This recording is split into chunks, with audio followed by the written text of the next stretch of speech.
You're listening to an event from the U.S. Institute of Peace, part of the USIP podcast network. For more information about our work around the world, visit usip.org and check us out on social media.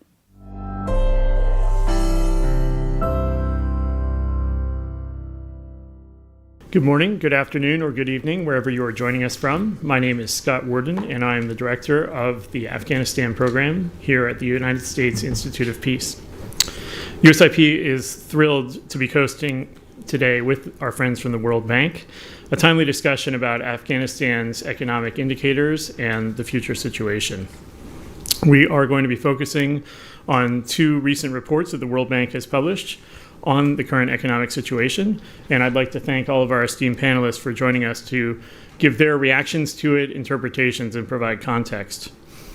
We invite both our in-person and our virtual audience to engage with us and with each other on Twitter throughout the event using today's hashtag USIP Afghanistan, all one word.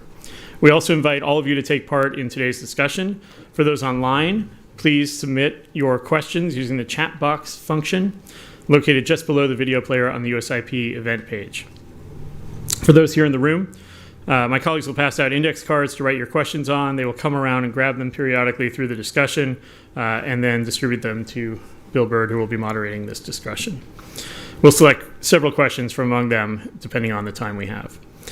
As many of you know, USIP was created by the U.S. Congress in 1984 as a nonpartisan institute to prevent, mitigate, and resolve violent conflict abroad. We've been engaged in Afghanistan since 2002. We had an office there from 2008 until the Taliban takeover in 2021. But we remain actively engaged with Afghan civil society partners, with those in the region, with those in the diaspora, and those that are exiled, to try to move toward a more stable, a more inclusive peace. And that includes not just a functioning economy, but one that respects the rights of all Afghans, including women.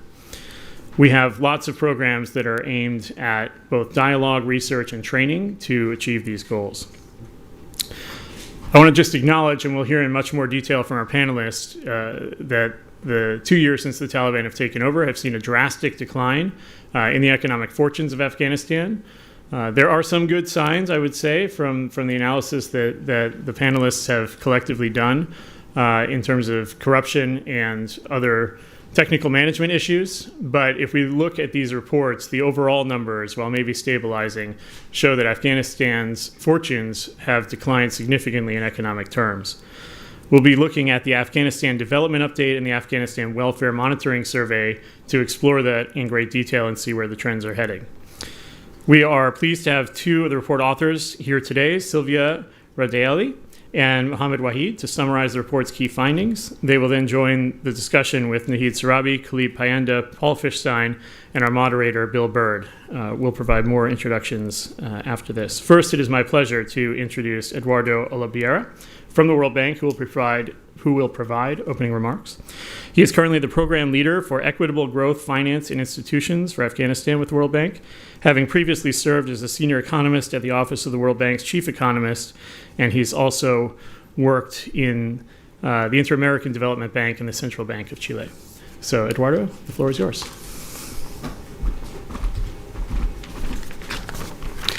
Well, thank you, Scott, and good morning to everyone here in DC. Good afternoon and good evening to those connected online. It's a pleasure to be here hosting this event. And thank you to Scott and USIP for hosting us and having us here. It's a great collaboration that I hope it continues for many years. As Scott said, Silvia and Waheed will be presenting two reports that we just published last month, the Afghanistan Development Update and the Afghanistan Welfare Monitoring Survey. So Silvia, our senior poverty economist, will go first, and then Waheed will continue on the macro side. These two reports are part of the Afghanistan Futures, which is a collection of analytical work that we publish often together with the economic monitoring and the private sector survey, the gender survey, and other sector analysis that we regularly produce for Afghanistan. that I think it's very useful to inform dialogues like the one we're going to have today. So I want to thank all the panelists here today for agreeing to participate. We're looking forward for a very engaging and interesting discussion. And then, as I said before, again, thank you, Scott, for having us. I also want to thank our management and our country director for all the support in producing these reports. With that, I leave you with the panelists, and I thank Bill, and also special thanks to Bill, who has been a big driving force for this event, and he will be the moderator of the entire panel. Thank you very much. I hope you enjoyed. Thank you very much, Eduardo. I pushed the wrong button. I'm an economist, so please keep that in mind. But thank you very much, Eduardo, and also Scott for your remarks. It's my pleasure to introduce and moderate this distinguished panel to discuss two important World Bank reports, what they tell us about the situation in Afghanistan and their implications for policy. In the order in which they will speak, the first panelist will be Silvia Redaelli. I hope it's reasonably okay. And she's been in the World Bank since 2008 and is currently a senior economist working on poverty and equity in the global poverty and equity practice. And she's worked extensively on issues related to poverty, gender, labor market, conflict, and fragility in a variety of countries, including Afghanistan, of course. Mohammed Waheed, and she'll be talking about the household survey that the World Bank recently, the third round of it that they recently put out. Mohammed Waheed is a senior country economist working in the macroeconomics, trade, and investment global practice. And but by the way, I think these people working in global practice are actually working on Afghanistan, so it's a little different. The old system was you had more regional and country-based approaches. Now it's a little more centralized, I guess. And he's done a lot of work on fiscal management, sustainability, and domestic resource mobilization. And I think he's not only been responsible for this update, but also for the monthly monitor reports, which I think a lot of people find very useful for the up-to-the-minute data. Then to my left, the three other panelists include Khalid Payenda, who's a co-director at the Institute of Development and Economic Affairs, IDEA, and he previously served in a number of positions earlier at the World Bank when he was my colleague, but also then in the Ministry of Finance, and his most recent job there was acting Minister of Finance during the difficult days of 2021. And Paul Fishstein is currently a non-resident fellow at the New York University's Center on International Cooperation, and he focuses on economic and humanitarian issues. He has a long background on Afghanistan, and I think, but I'm not sure, but it's possible we met or overlapped at least in the 1970s working on Afghanistan. So he's got a lot of the background and contextual knowledge. And last but certainly not least, Naheed Sarabi is a co-director at the Institute of Development and Economic Affairs, and she previously served as Deputy Minister for Policy at the Ministry of Finance, as well as many other positions in the 2000s and 2010s. So in terms of process, as Scott said,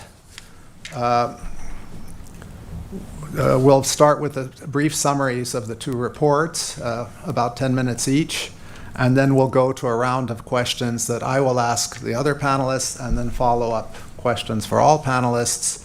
And then depending how that proceeds, we'll open it up to questions from the audience. As Scott said, the online audience can raise questions in the chat box, and the in-person audience, please just write a question on 3x5 cards, and we'll try to answer as many as we can in the time available.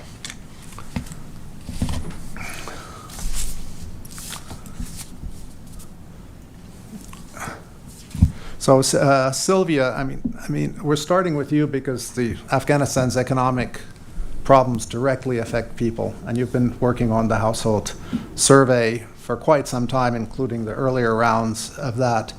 And I think the welfare monitoring surveys are an invaluable and actually, in the Afghan context, perhaps more reliable than many other sources of information about what's happening at the level of Afghan households and their members.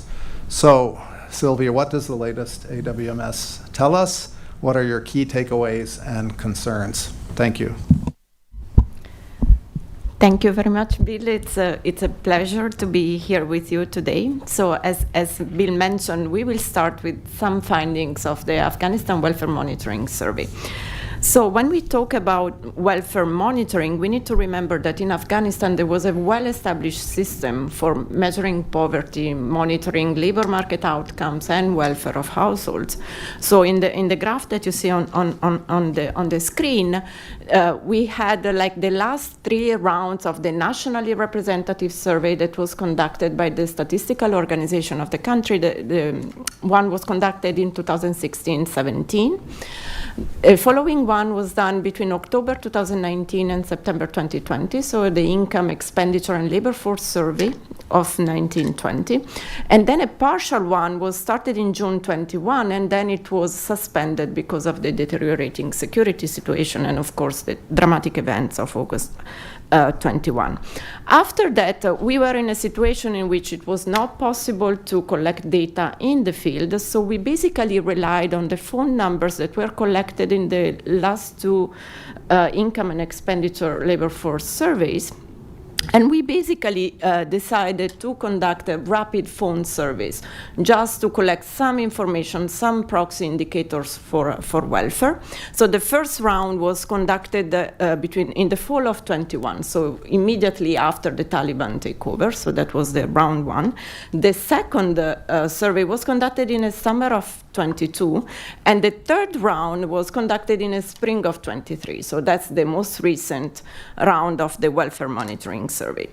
So in terms of household welfare, an indicator that has been consistently collected over the 3 rounds is self-reported welfare. So how households report on their own welfare, whether they have enough income to satisfy their basic needs.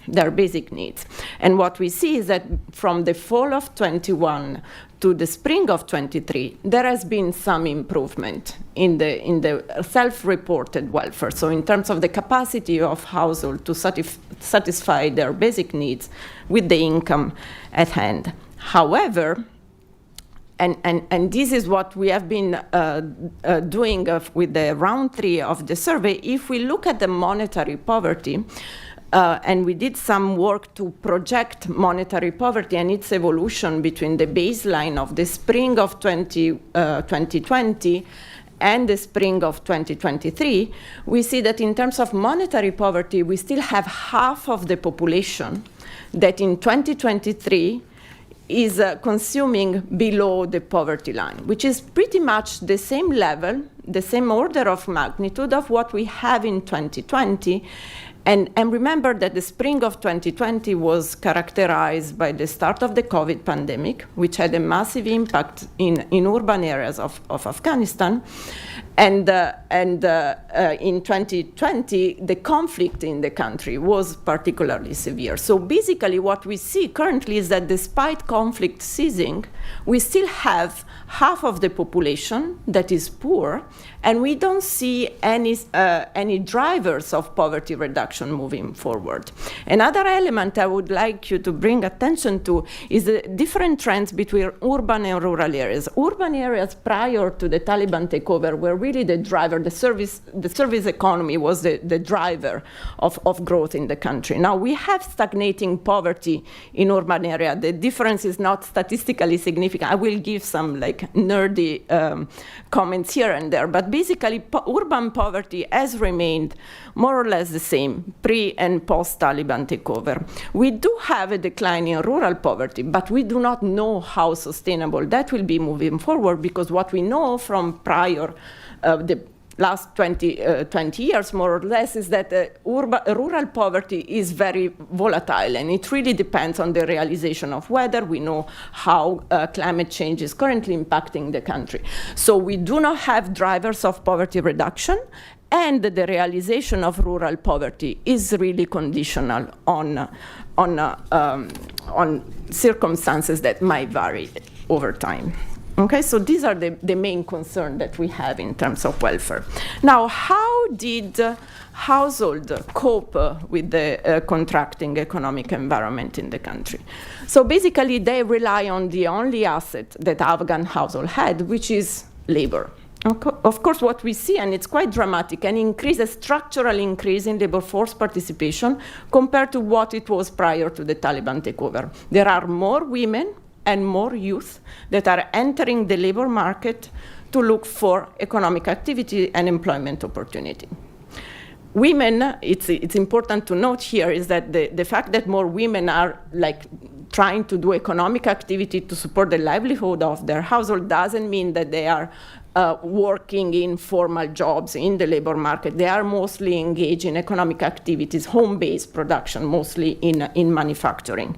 However, what we really see from the indicators in the labor market is that the challenges that we knew existing in the Afghan labor market, that of very fast population growth, 500,000 labor market entrants every year, have been further aggravated by the fact that now more people are looking for jobs just to support livelihood. We have a doubling of unemployment and also underemployment. The quality of jobs available on the market has declined, as we can see from a deteriorating of underemployment as well. Now, we mentioned that we don't see drivers of poverty reduction moving forward. Of course, one of the drivers is human capital of the country. If we look at human capital, we have, in terms of education, and we are measuring school attendance here, we do see some positive development in terms of primary school attendance, particularly for girls in rural areas. So this is really the no-conflict dividend. From survey conducted prior to the Taliban takeover, the first reason for parents not sending children to school was the security situation. Now the first reason is lack of access. Okay? We see that girls in rural areas have benefited the most from the improvement of the security situation. And this has led to a decline in the gender gap in primary school attendance, and also the closing of the rural to urban gap. So we know that rural areas were particularly affected by worse outcomes in terms of education. So we do have some positive signs on primary education. On secondary education, this is really where we see the challenges moving forward. Of course, there is the dramatic impact of the ban on female secondary school attendance. And we see in the spring of 23 is with this last school year is that when the ban really came fully in force, we see that only 3% of girls aged 13 to 18 are currently attending secondary school. This is dramatic, and it's a dramatic decline to what we saw in 2019-20, even during COVID. So we still had 17% of girls in rural areas going to secondary school. Now it's basically gone. And the other thing that is particularly challenging is also on the boys' side. So amongst boys 13 to 18, what we see is that there has not been any change or any improvement in secondary school attendance. And this is related to the fact that now the young boys have to work to support their families. So we had talked earlier about the deteriorating economic condition in the country. So now there is a challenge of secondary school-age boys that need to work to support their families, and they are not going to school. So we are in a situation in which the human capital outlook for the country does not look so bright. And this is an understatement, if you want to say. So really, so as Bill was mentioning earlier, we do have some positive signs. Like, for example, primary school education. There is something happening there. And we do have some very negative side on the secondary school education. In terms of welfare, we see some improvement compared to the very dramatic situation in the aftermath of the Taliban takeover with the collapse of the economy. We know that the inflows of aid contributed to the stabilization of the economy in summer 22, and Waheed will provide more details on that. We know that remittances have also helped stabilizing the economy and helping household weathering the crisis, but we really do not see any drivers, sustainable drivers of poverty reduction moving forward. So it's a very fragile situation. And I will now leave the floor to Waheed. Thank you. Thank you very much, Silvia, and I think you make very good points. And if I remember correctly from the report, the number of people who don't have enough even for food is quite high. So even there was some improvement overall. It's what we would have called in the old jargon the extreme poor may not have reduced much at all, if any. So over to you, Waheed. How does this situation look from the macroeconomic perspective? No, thank you, Scott and Bill, and thank you, USIP, for inviting us. I think I take it where Silvia left. The welfare, there is some improvement in welfare, but overall economic situation is, it has stabilized around a new low-level equilibrium, but it is not very optimistic going forward. And I'll explain going forward in the next slides. The fact is, as we all understood, that after the crisis, after the change in the regime, the economics, the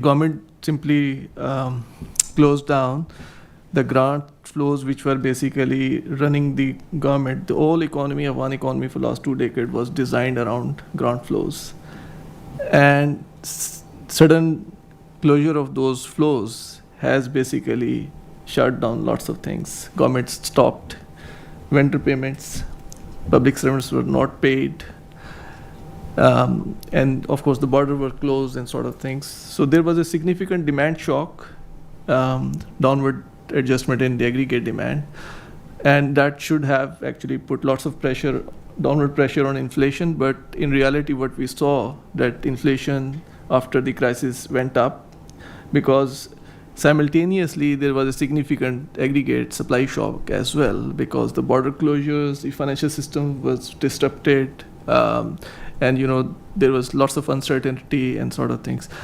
So immediately, I think what we noticed afterward, that since the arrival of UN cash shipment in December of 2021, things gradually started improving. And some of the indicators which were just falling like stones, they started stabilizing at a low-level equilibrium. In the summer of 2022, we noticed that the trade has started, the exports started, imports were happening.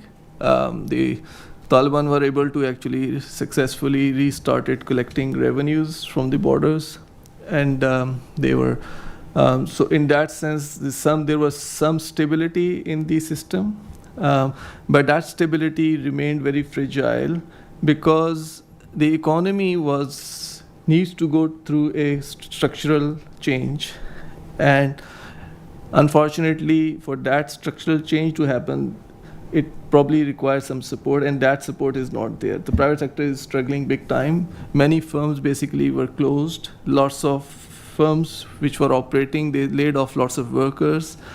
And the biggest concern that firms basically explained during the private sector surveys that World Bank conducted were that they don't have the demand for their goods and services. And that was the consistent messages in 3 rounds of surveys. So this is, and then this clearly indicates that the aggregate demand was very low, and the country did not have the kind of instrument that can help it in terms of stimulating the aggregate demand. It doesn't have the fiscal policy because it doesn't have the active debt market where the government can borrow and can start spending. Monetary policy was ineffective because the central bank is dysfunctional, sort of. So what we are looking at we were looking at the end of 2022 was an economy where there was a new equilibrium, much lower than the previous years. Economy basically in last 2021 and 2022 shrank by 25%. It was $20 billion economy, now it is $15 billion economy. And at that time we were thinking maybe that equilibrium will carry on for some time. But since the beginning of this year, what we have noticed that these prices, inflation which peaked in July of 2022 at 18.2%, started gradually, disinflation started, prices started going down. But since the April of this year, what we are looking at is deflation. And deflation not at a very small level, close to double-digit deflation consistently for last 7-8 months. So this is a big concern. That clearly shows that the economy is still basically adjusting to the new reality, still adjusting to a new structure where the aggregate demand is much lower, and there is no instrument available actually to prop up that aggregate demand. So that is a big concern. So because that basically tells us that if deflation continues, initially, of course, it has helped people in terms of increasing their purchasing power. That may have reflected in some of the improvement in the Afghanistan Welfare Monitoring Survey, probably. But if it continues, then firms will continue to start laying off workers. They will start closing the businesses and that is a perpetual cycle. And it's very difficult to actually come out of that cycle without having any instrument at hand. So this is a kind of negative outlook that I just wanted to raise here. On something which were working also depends on the outlook going forward. Revenue collection was happening. Taliban were able to collect $2.2 billion last year, 2022, fiscal year 2022. This was comparable to 2019 numbers. But remember, in 2019, GDP size was close to $19 billion. Now it was $15 billion. So as a percent of GDP, Taliban collected more. And perhaps it was because of inefficiency at the border and less corruption. That was reflected in some of the surveys that were conducted by bank as well as the organization as well. But the problem is almost 60% of the revenues are coming from border taxes. And that heavily depends on the volume of imports. And volume of imports is important indicator because all other indicators in the economy were telling us that the economy is shrinking, it's smaller. But the imports remained very strong during 2022 and even in 2023. In 2023, I think for the first 9 months, imports grew by 32%. And that was the puzzle actually And when we were looking at the current account deficit into 2022 and 2023, we noticed that there is a significant current account deficit, which we didn't know actually where it was being financed actually. So that was a puzzle for us. But then we started looking at these import numbers, and we noticed that some of the imports just spiked. And those imports are, for example, textile raw material, chemicals, tires, vehicle parts, confectionery items, chocolates, and sort of thing, which does not actually, tie up well with the very depressed economy. And then we started looking at the origin of those imports. Everything originated from UAE. And that basically anecdotal evidence basically suggests that these are imports for Pakistani market, financed by Pakistani entrepreneurs through Afghan transit trade using Afghan parties.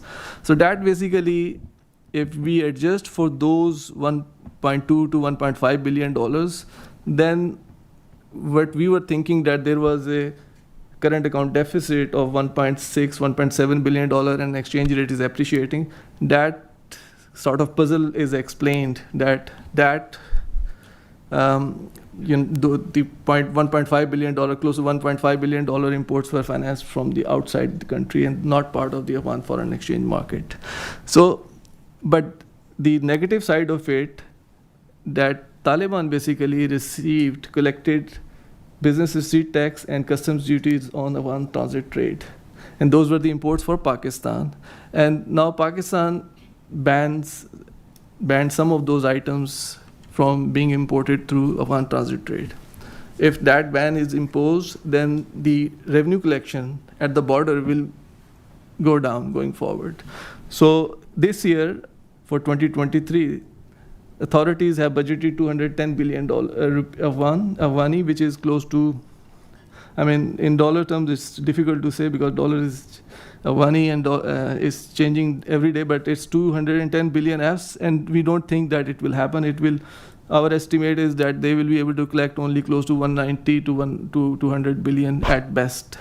And that it does not bode well, because in a public sector, which used to be on budget $5.2 billion, now it is, last year it was $2.2 billion, and that is a significant reason for the contraction in aggregate demand. There was $5.6 billion, used to be $5.6 billion off budget in 2019-20, and now off budget is 3.8, and almost 80% of it is humanitarian, which is mostly procured outside the country. So it doesn't add much to the Afghan economy, and that's the problem actually. And third factor, which is important to note, is that the ban on poppy cultivation also can explain some of the downside risks that the Afghan economy will actually have to bear, because UN ODC report published a few days ago shows that the loss of income for Afghan poppy farmer is about $1 billion. And $1 billion in an economy of $15 billion is a significant amount. So that also reflects the kind of deflation we are looking at. So going forward, with the fall in decline in the grants, with the climate risk, earthquakes that we are looking at, and the lack of policy instrument at hand, I think the outlook for the Afghan economy is very poor. I'll hand it over to you. Thank you very much. I think there's some really interesting and important puzzles which the World Bank report tries to address, data puzzles. Just to add on all that, the data problems are manifest. Even they were there before 2021, and they're in many ways even worse now, as I think both reports indicate. Khalid, I mean, you've served in numerous senior positions, including the top position in the Ministry of Finance. Based on your experience and your knowledge of economic management, what are the key macroeconomic policies issues currently, and how can other countries and international agencies help ameliorate what are clearly very serious problems? Thank you. Thank you very much. First of all, thank you to USIP and the World Bank for this timely discussion, and the World Bank's updates and monthly monitoring that provides some insight into the economy, despite a very difficult situation when it comes to access and reliability of information. Most of what I wanted to say have been said more eloquently by Silvia and Waheed, but just a few examples and points that may be repetitive but important to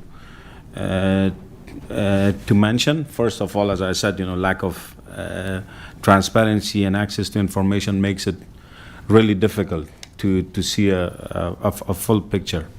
And but still, given this, some of the issues that I see, first of all on Taliban's part, there does not seem to be any macroeconomic strategy or economic strategy. And there has been a lot of rhetoric, but nothing credible on the ground that would help what they have stated about private sector driven economic growth.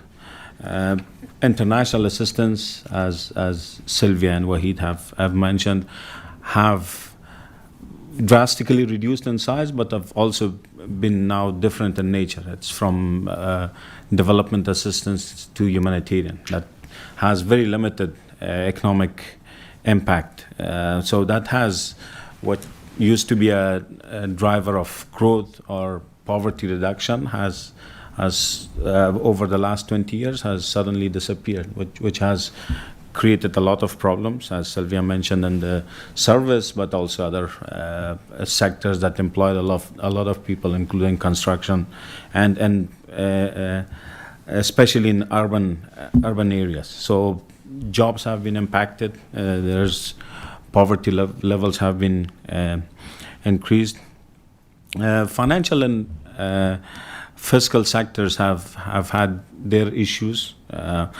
On the financial sector, the freeze on the assets, but also the subsequent withdrawal limits set to manage run on the banks has meant that people cannot access the meager savings that they have in their bank accounts up to a certain level. That has really impacted the environment. On the fiscal, I think Waheed spoke in very much detail, and I agree with all the points. That the situation remains very fragile. On the expenditure side, there is no visibility where the money goes into. There are no reports on budget expenditures beyond just headline numbers provided by Taliban.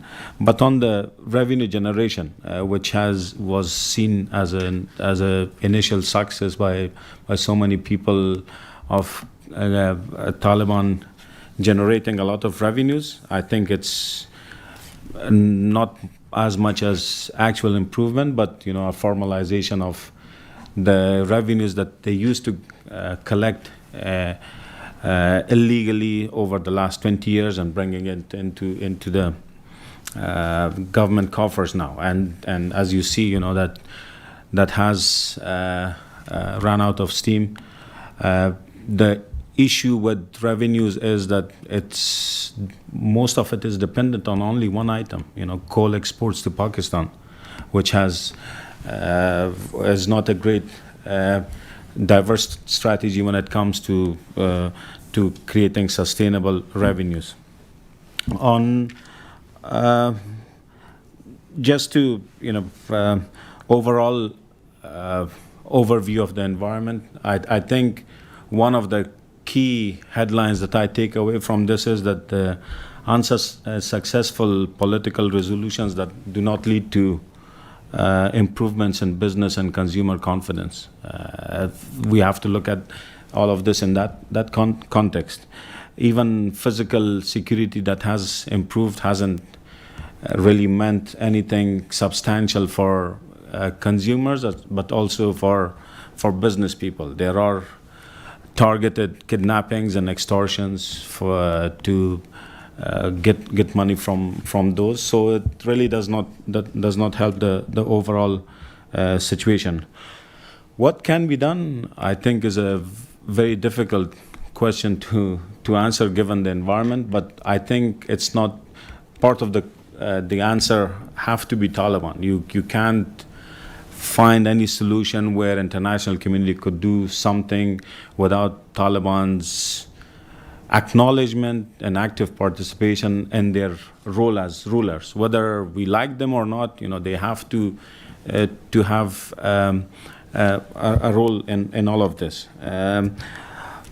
But still, for international communities engagement, I think for when it comes to economic management, IMF and the World Bank have key roles to play. I think leaving overall everything, including economic management and surveillance, to UN is not a great approach. They have their advantages in some areas, but there are key skills that IMF brings to the table and the World Bank brings to the table. And I'm glad that IMF has a new mission chief for Afghanistan who's among us today, that hopefully there are more engagements on this.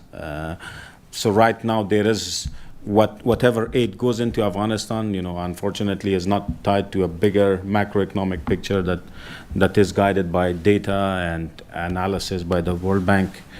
I think in ensuring accountability to the affected populations is important. And absence of a recognized government, civil society that does not exist in Afghanistan, there still have to be mechanisms found where there is accountability to them on where the money goes in Afghanistan, but also to the donors as well. Agreeing to terms of aid and ensuring sustainability is important. You know, we've seen that Afghanistan is still heavily dependent on aid, and some sort of predictability is important. As I said, you know, earlier, it takes two to tango, you know, and Taliban have to have a role in this, and a positive one to engage. Engagement with Taliban does not mean a recognition, you know, but it's a recognition of the fact that they are de factos there, and they have to be part of the solution if the poverty situation in any way could be improved. Thank you. Thank you, Khalid. Very useful comments. I think one takeaway for me is that some of the improvements that the Taliban have made in revenue and in other areas, border controls, these kinds of things, give a one-time fill-up or stabilization. They're not, as Waheed was saying, these are not drivers for growth or for poverty reduction. And so they've gotten some one-time benefits, and now they're running into problems. And I couldn't agree more about engagement, not necessarily financial. You know, you have a problematic system where the UN humanitarian aid is driving the macroeconomic situation. Yet, I think, as Khalid rightly said, you really need the World Bank and the IMF to be involved on the macroeconomic side and how to kind of manage or address those kinds of issues, which, you know, the humanitarian side, understandably, is not equipped to deal with. So I think those are very good points. So, Paul, you've had a lot of experience in Afghanistan, and I thought maybe you could take up some of the structural and sectoral issues facing the economy. Are there prospects where some sectors can provide more jobs? And you may want to also touch on something which the reports didn't address, because it was before it happened after they came out. But the forced deportation of Afghans, I think, makes everything that Silvia and Waheed was talking about much worse. So regional policies are actually also contributing to problems. You may want to touch that, and then if you want to say anything further about the donors beyond what Khalid already said, you're more than welcome to. Thank you. Thanks, Bill. That's a lot to avoid getting red carded here. The disadvantage of going after 4 or 5 articulate speakers is many of my points have already been made, but let me try to hit on some other ones, or some to reiterate and underline them. In terms of sectoral and structural issues, let me mention 4 of them.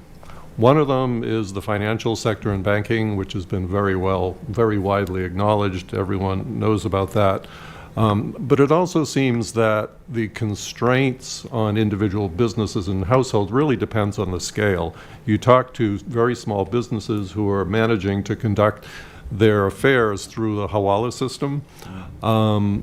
This is not sufficient, obviously, for larger enterprises or for trade financing, but for small businesses, some of them seem to be getting by under Hawala.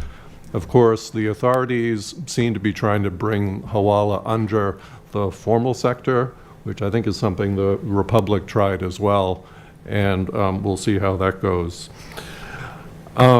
There's also, related to finance, there's been some discussion about some of the frozen private commercial assets being returned to individual commercial banks under supervision. I mean, this is kind of rumors that are circulating. These are not the government, the Afghanistan bank reserves, but the private ones. I think they're about 900 million. And so if those are returned, that could help to boost the economy in some ways. Depending on who you talk to, the transition to Islamic banking is either going really well or it's creating chaos. I think the World Bank report referred to it as misguided, so I'm not sure about that. And then, as Bill referred to, there's another concern related to the deportations going on from Pakistan. The Afghanistan ACCI, the Chamber of Commerce and Industry, has expressed concerns about assets potentially being stranded in Pakistan, particularly if the finance sector and banking is not working. There's certainly a possibility that some of those assets could be stranded there. So that's one, the financial sector. External markets and trade, some of the speakers, I think Waheed talked quite a bit about coal. As Khalid mentioned, despite the fact that there's no overall macroeconomic strategy, the Taliban seem to be continuing this emphasis on export-led growth, a trading economy. Again, continuing what the Republic's focus was. Increasing exports has always been a work in progress. The question of coal is quite interesting. 2022 was really a banner year for coal. You had supply chain disruptions post-COVID. International prices were very high, so the Taliban were able to take advantage of that and export an immense amount of coal to Pakistan. I think of the coal exports, 99% of it went to Pakistan, so clearly it was staying in the neighborhood. That has not been sustainable. I think coal is down, exports are down 12%, and so maybe the coal bubble has burst, and that does not seem like a reliable source of income in the future. Also, in terms of management, it appears that I think the authorities when they saw how much coal was going out and how much of a revenue source that might be, I believe they imposed some taxes, some export taxes on it, and that certainly didn't help to keep it competitive with international prices, particularly after prices stabilized. The third point is about domestic demand, and some of the other speakers have talked about that. Household purchasing power is now at a low, with so much of the foreign funding, foreign assistance going to humanitarian assistance. It doesn't have the multiplier that development funding has. And in terms of domestic demand, surveys had shown that lack of domestic demand is really the number one constraint. I think it was the private sector rapid survey mentioned that the number one constraint on economic activity was lack of demand, followed by uncertainty and the banking system. So, and the last one related to that is about the labor market and the need to create jobs. And that comes through very strongly in both reports. And again, that's even before the forced repatriation of whatever percentage of 1.7 million Afghans from Pakistan. I think Silvia mentioned the participation of women in the labor force increased by 3 times, I think, according to the report, which may not be an unmitigated good thing. Similarly with youth, people are just poor, they need to find jobs, and they're entering the labor force. The report also talks about unemployment, but I think underemployment, the report mainly refers to people who are not able to get full-time jobs or jobs that will support livelihoods. But there's also the question of underemployment with respect to quality of jobs. And given the collapse of many of the withdrawal of development funding, a lot of the technical positions, the white-collar or white-collar professional positions have now been eliminated, and so you have doctors and lawyers and engineers doing whatever they can in the labor market, and so that's a problem. And then finally, on the labor market, regional migration, which has always been a little bit of a safety valve for Afghanistan, is not for the foreseeable future going to be an option. Do you want me to talk quickly about some of the things for the sector. Maybe we'll hold the aid and donor issues partly for Naheed, but then for the next round of questions, if that's okay. Sure, thanks. So, yellow card. And by the way, the second round, if somebody gets a second yellow card, I don't know in soccer, in football, what's the thing. So, Naheed, thank you so much for coming.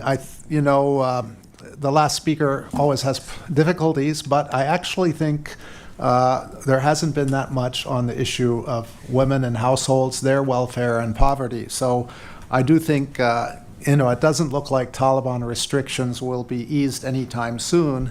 What do you see as the really serious problems in this area, and how can donors allocate limited funds to kind of mitigate the damage, I would call it? I mean, I think we can take as a working assumption the Taliban are not suddenly going to change their policies. So a difficult question, but please go ahead. Thank you so much, Bill, and thank you, USIP and World Bank, for convening this panel. First, I want to acknowledge, Bill, that at least from my side, there's a lot of appreciation for the World Bank report, that the fact that it has been more comprehensive than the earlier one. So as we go ahead, there has been a lot of improvement in the way issues have been covered. So really welcome that.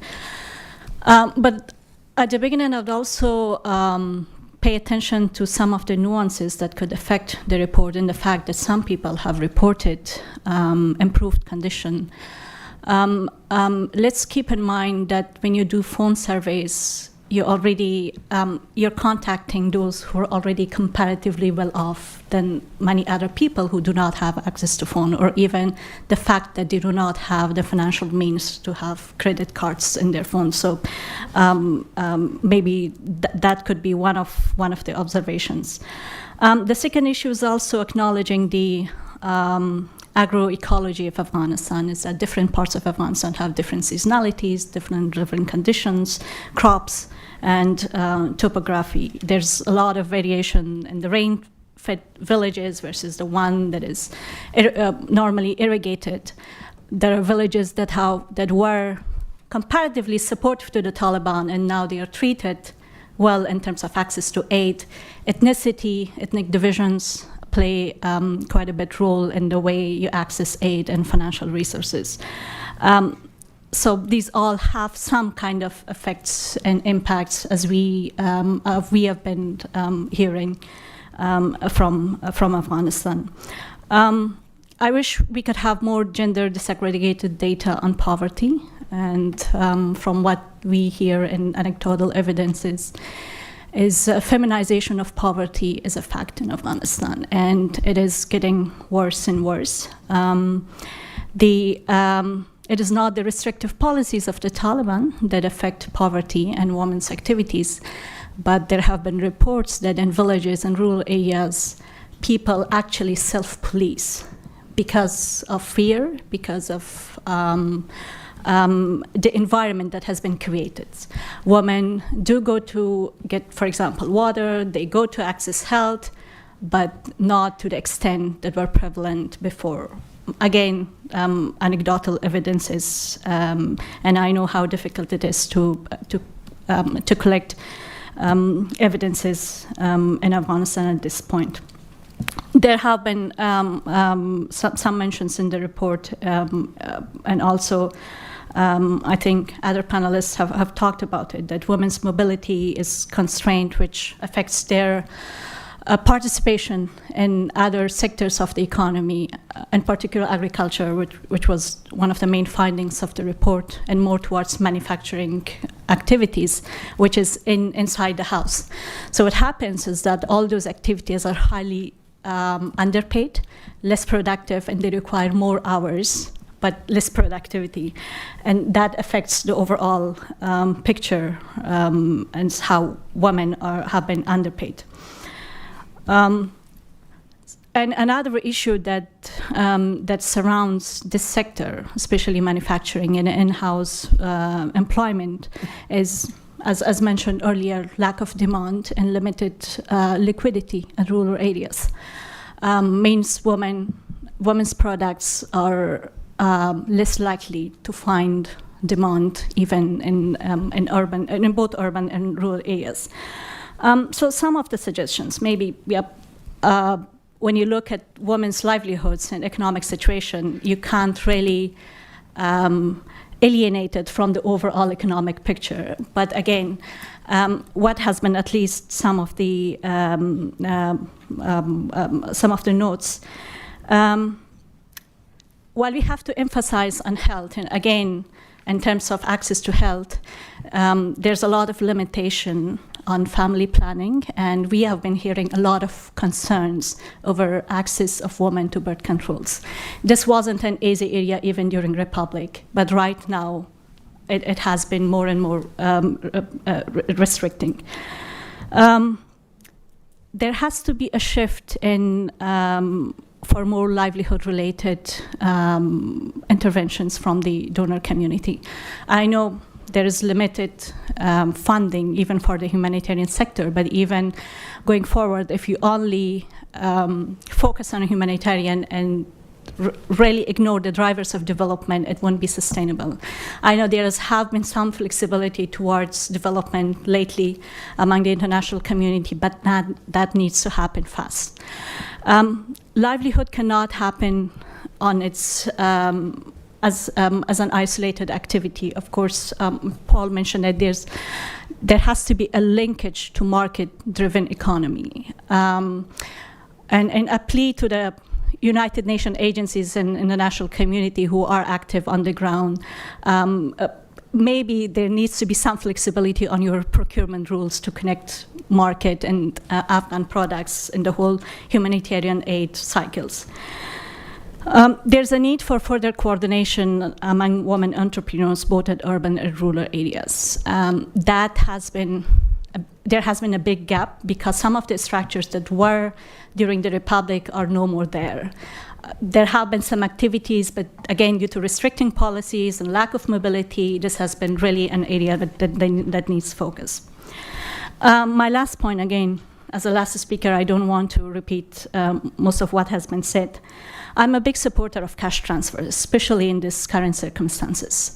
And I will tell why the current outlook and the current interventions are a little bit biased towards men. Most of the cash for work projects are really labor intensive, and they're really targeted towards men and youth, especially male youth and men. And it's highly challenging for women to access. Even there have been some modalities as how women can take part within limited spaces. But again, I think culture, restrictions, and also restrictive policies of Taliban highly influence these interventions. So there are two streams of benefit from the cash transfers. First, that the very bottom poor that are getting food assistance, in terms of cash, they can pay to many other needs that they have been facing.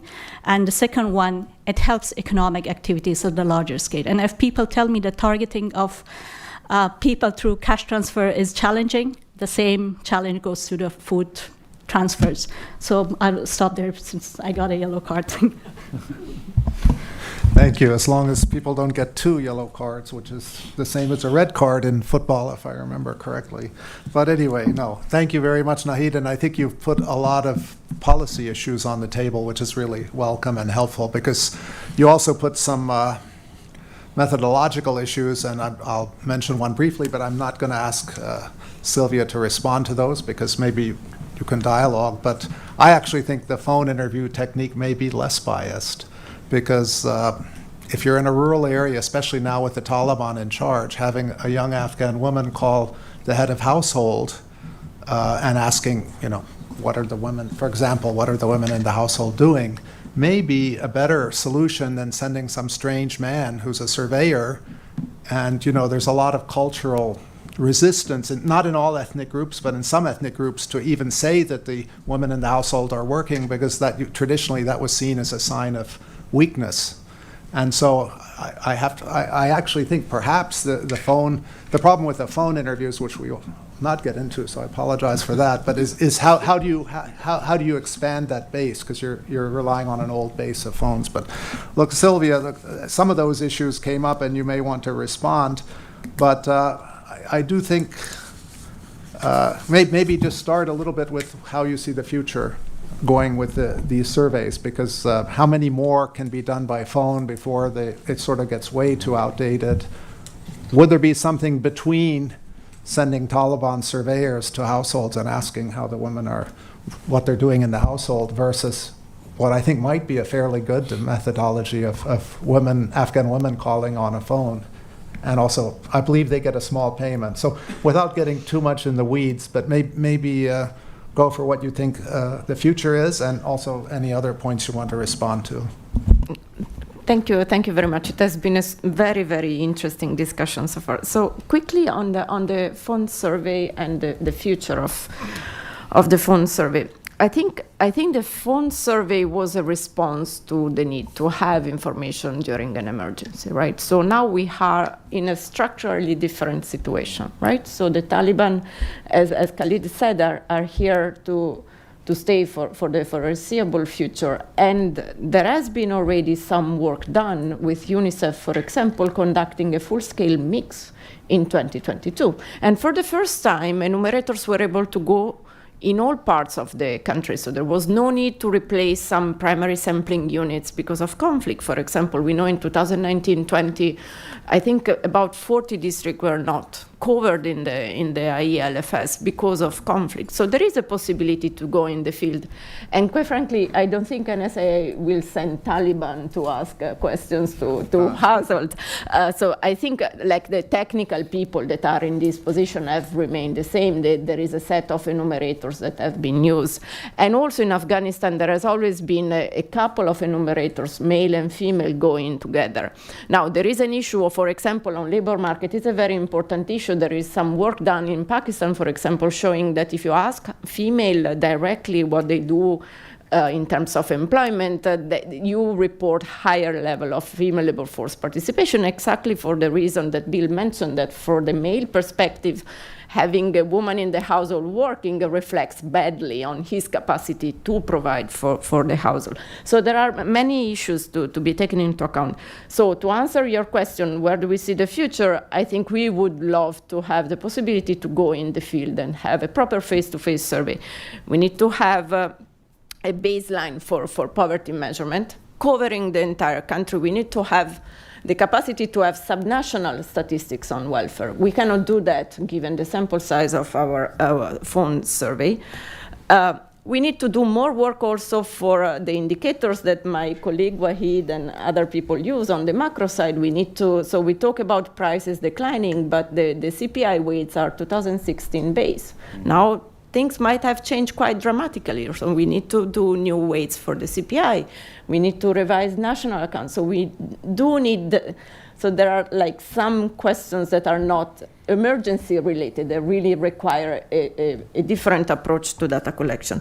One point on the feminization of poverty, I think it's very important to mention that right now we are talking about monetary poverty. So the little numbers that I presented earlier were about monetary poverty, and there are of course also multidimensional issues in terms of poverty that are very important. And there is really where we do see this issue of like, for example, mental well-being or other issues that are affecting women.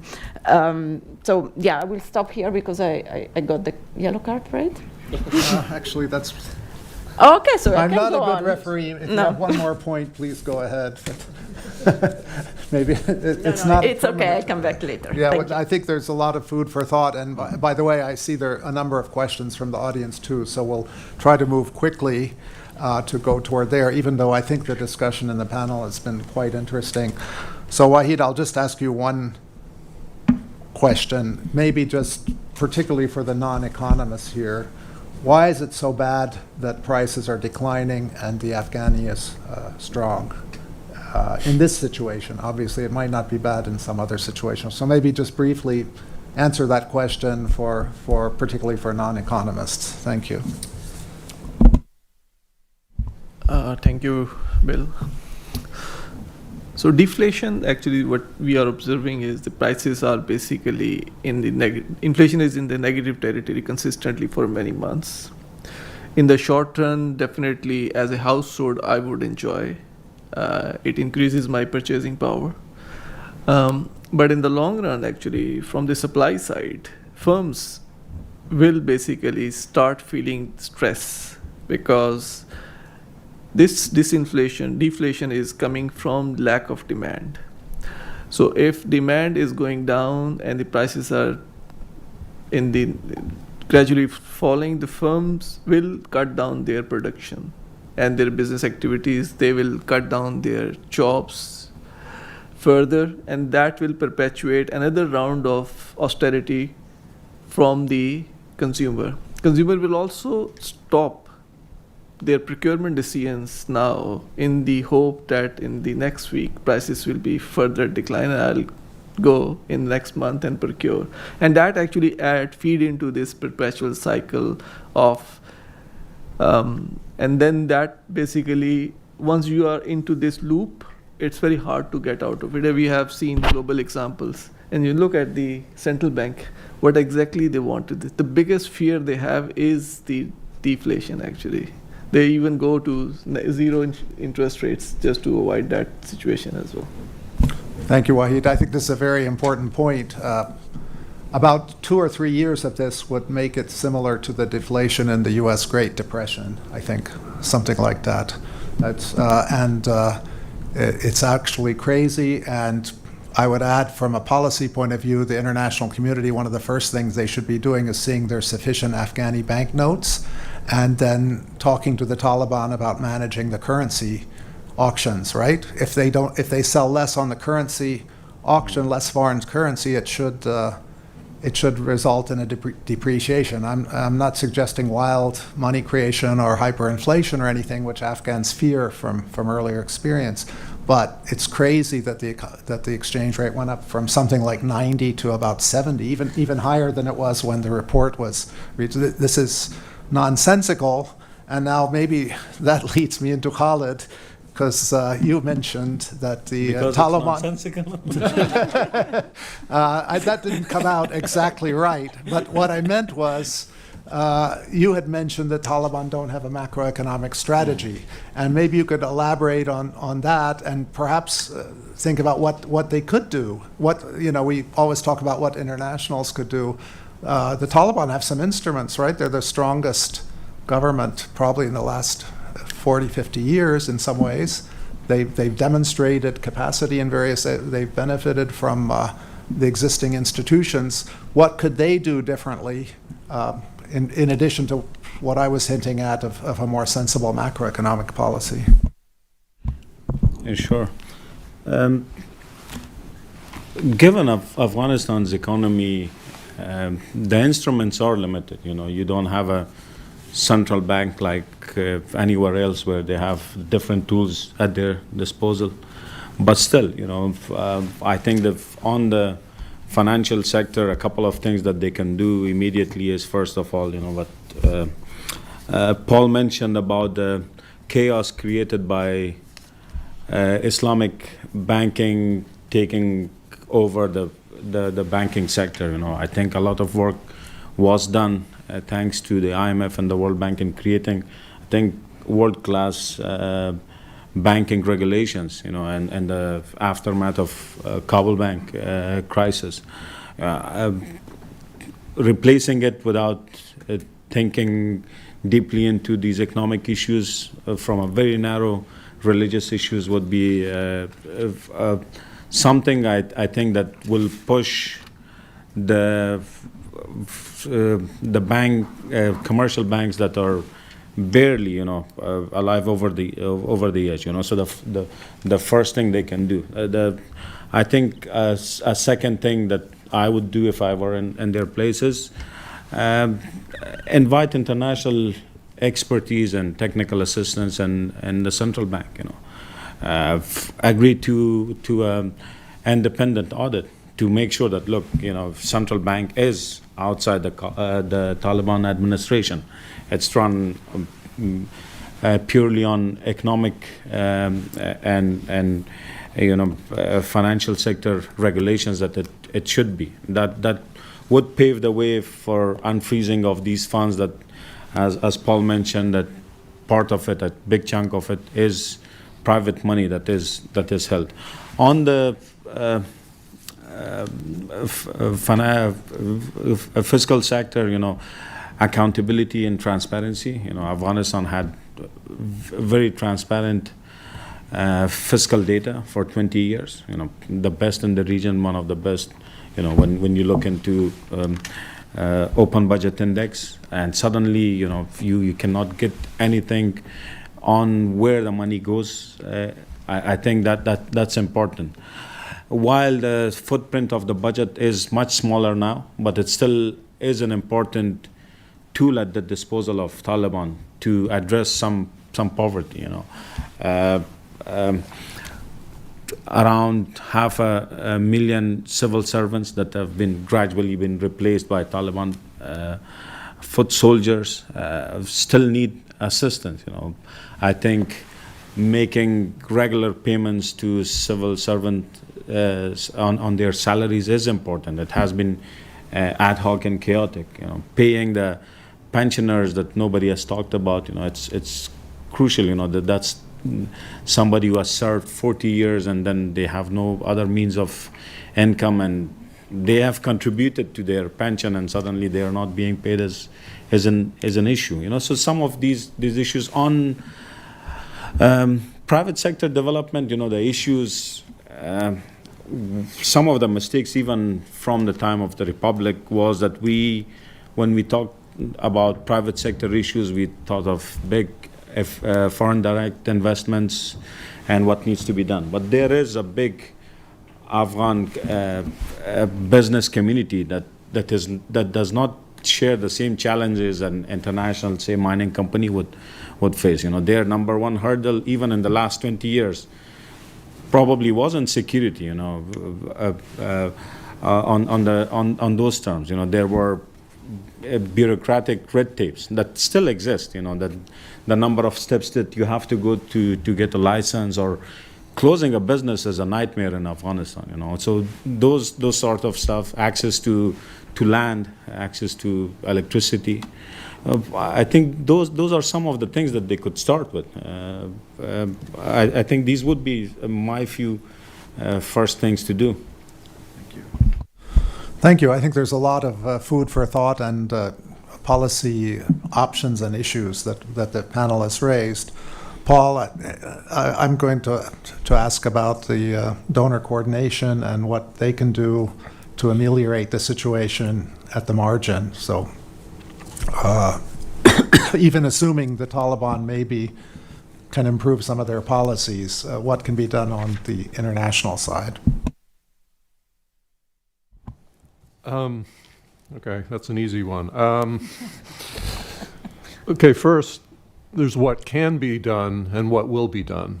And as we know, as we sit here in Washington, the politics of Afghanistan are quite intense, and no one wants to be accused of supporting the Taliban. So there's that whole political dimension there, and we could talk about that at length, but I'm not going to. But I think we have to realize until and unless there's some kind of change in Taliban social policies, which, as we've all said, is not likely to be forthcoming, there's going to be a ceiling on what the international community will do as opposed to what they can do.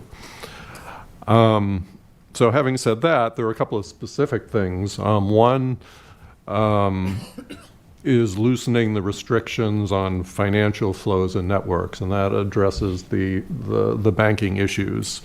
Talking to people about the General License 20, the U.S. General License number 20, it's expansive, but there's still wariness on the part of regional banks and firms to deal with Afghanistan, because it doesn't explicitly say that if you do this, if you trade with Afghanistan or you send money there, you will not be held liable at some point. So they do de-risking, that's been discussed widely. So I think making explicit, and I think there has been some discussion about making some of the allowances under GL20 explicit, even though technically they're allowed now, so that would be helpful. I think Bill, something that you've written about in various places, and Naheed alluded to it as well, is shifting the composition of aid to try to get humanitarian assistance, which is less controversial and more likely to be forthcoming, to use that to create demand, to promote livelihoods and economic activities. And Naheed mentioned cash transfers. I think there seems to be, at the international level, a recognition that, I think, as you said, that cash transfers are no more risky, in fact, in some ways are less risky than transfers in kind, distributions in kind. And Afghanistan has made great progress in some ways in mobile money and transfers. So using the humanitarian assistance in the form of cash transfers and other mechanisms that promote livelihood. Also, I think, Bill, as you pointed out before, there's a certain amount of flexibility in the use of humanitarian funds, that they're not strictly, there's some, whether it's humanitarian plus or basic human needs, so that can be done. And again, that has to do with purchasing power, creating domestic demand. I think that's... Thank you, Paul. Sorry, I'm conscious we have some good questions from the group, and so I think, Naheed, I'm going to pose one of them for you. I'm sure you have views on the aid management system too, probably at least as severe as Paul's, and I'm very glad he mentioned about, reinforced your point about cash transfers.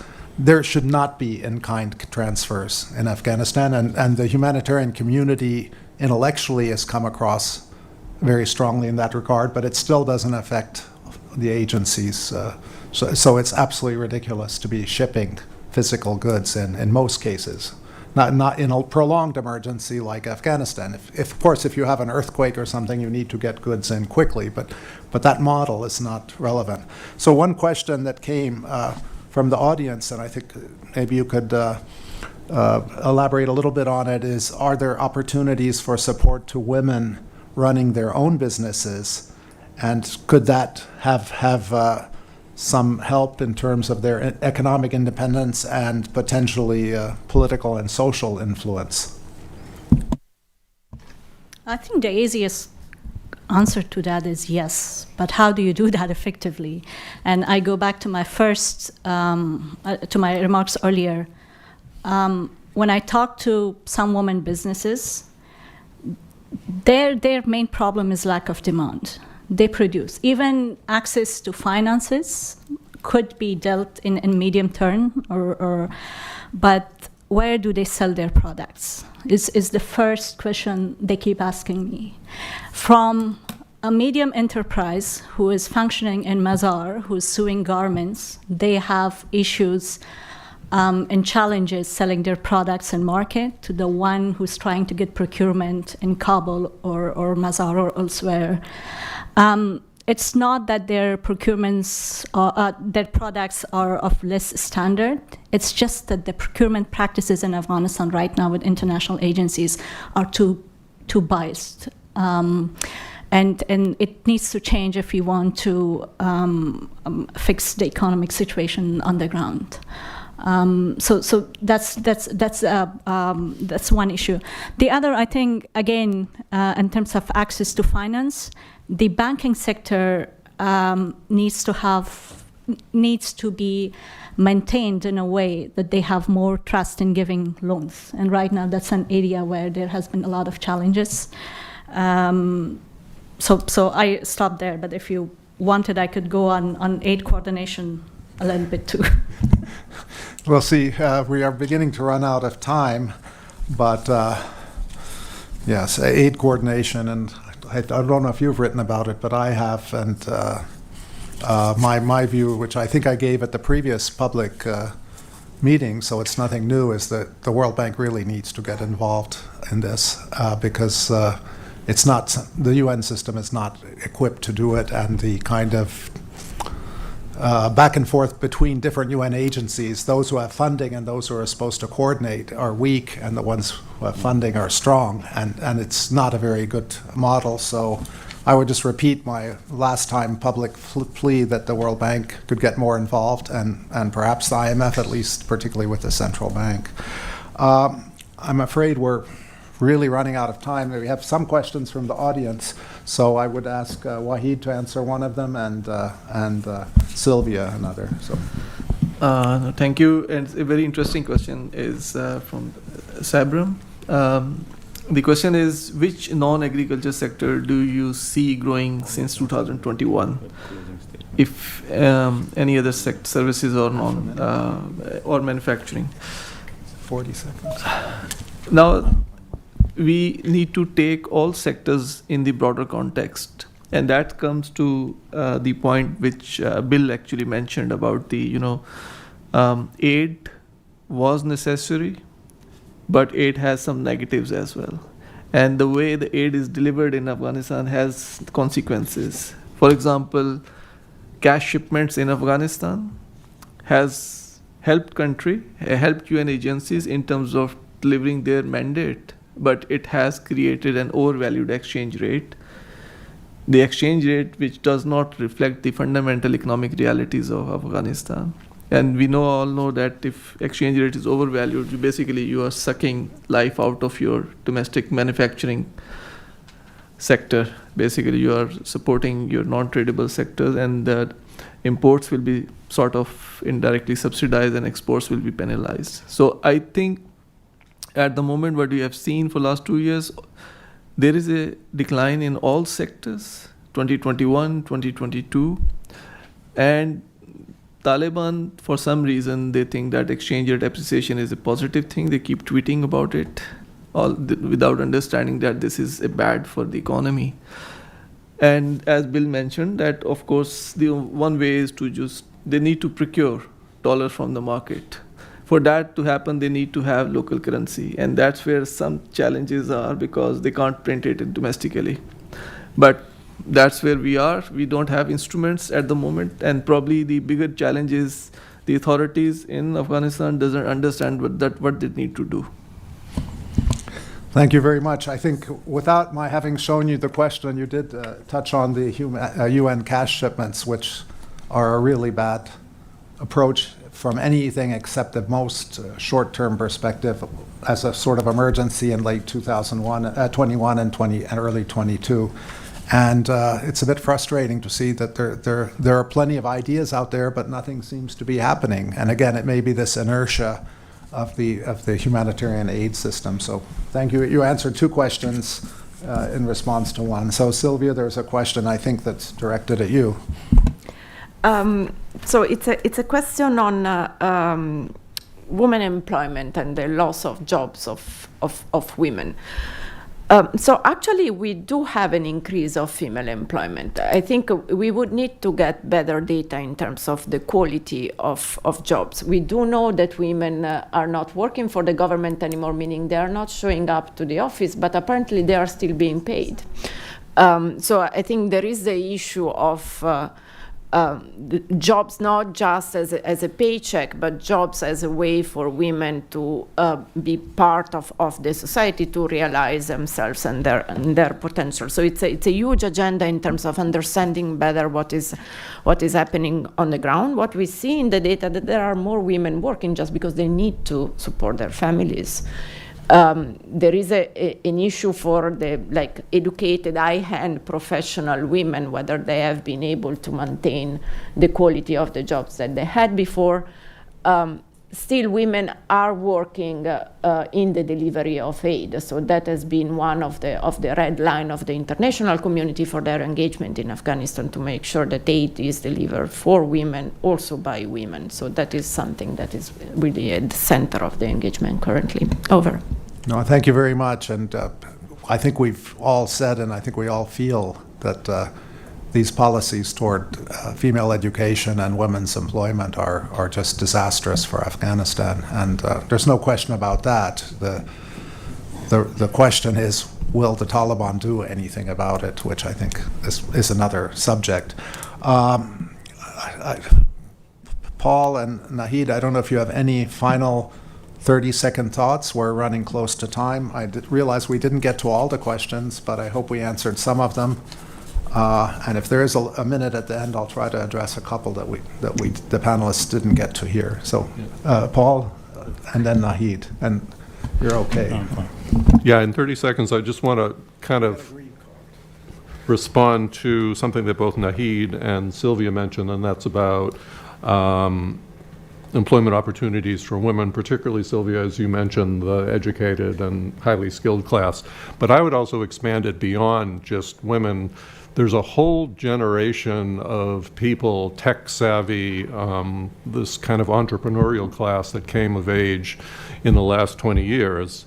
And we don't see what they're doing now. I mean, obviously some of them have fled the country. A lot of them have fled the country. We don't see what they're doing now, but they are doing something. And maybe some of what they're doing, they don't want it to be seen. Maybe it's safer not to have it seen. But, you know, you've had some incredibly creative enterprises over the last 20 years. I mean, Afghan twists on adaptations, like there was something called Mr. Kachulu potato chips, and Boober, which was a kind of a Uber look-alike or act-alike.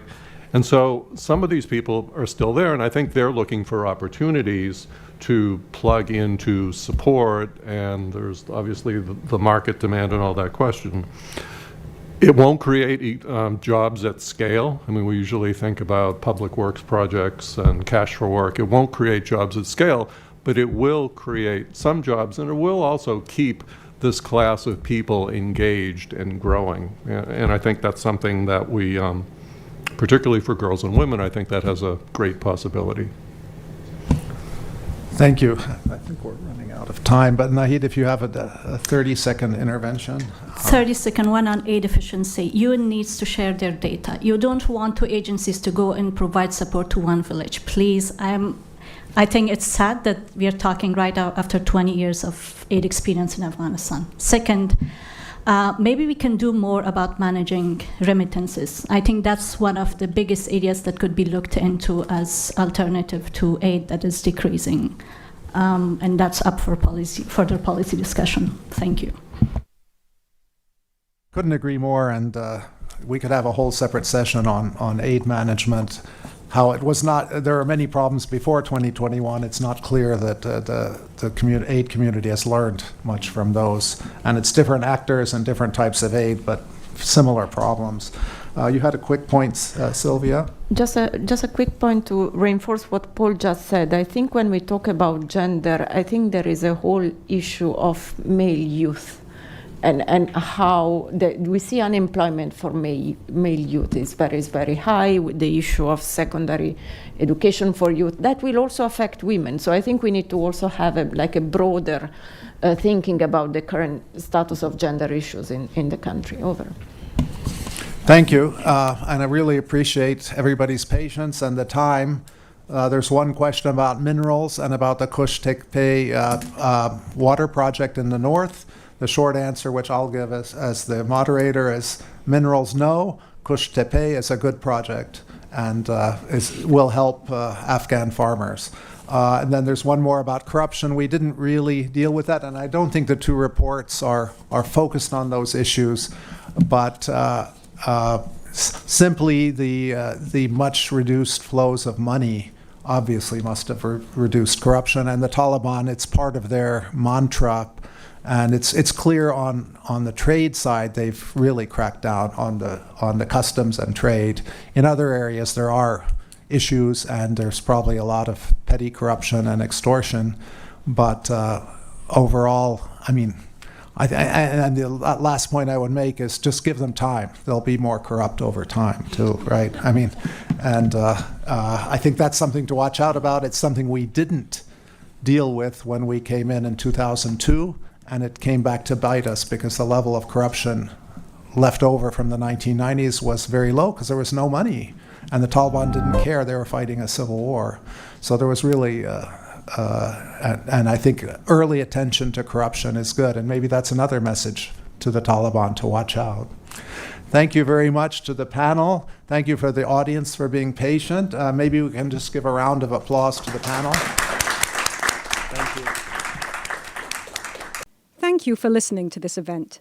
If you'd like to listen to more events or explore our other podcasts, visit usip.org/podcasts.